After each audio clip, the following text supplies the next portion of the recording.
शरीरं सुरूपं तदा वा कळत्रं यशश्चारुचित्रं धनं मेरुतुल्यं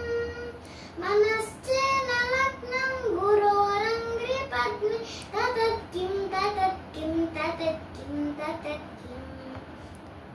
कळत्रं धनं पुत्रपौत्रादि सर्वं गृहं बान्धवा सर्वमेतद्धि जातम् मनश्चेन लग्नं गुरोरङ्घ्रिपद्मे ततत्किं ततत्किं ततत्किं ततत्किं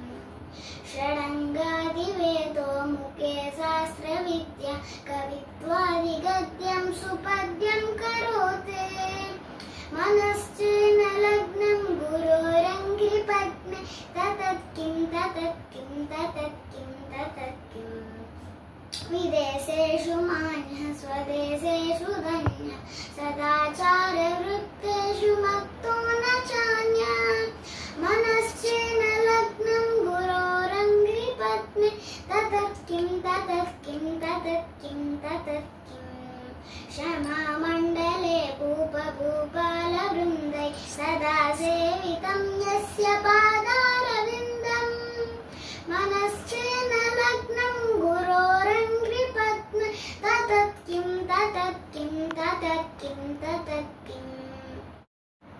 यशो मे गतं दिक्षु दानप्रताप जगद्वस्तु सर्वं करेय प्रसादात् मनश्चेन लग्नं गुरोरङ्घ्रिपद्मे ततत्किं ततत्किं ततत्किं ततत्किं न भोगेन योगेन वा वाजिराजो न कान्तामुखेनैव वित्तेषु चित्तम्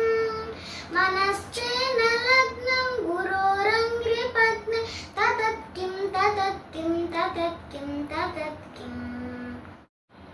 अरण्येन वा स्वस्य गेहेन कार्ये न देहे मनो वर्तते मे त्वनर्घ्ये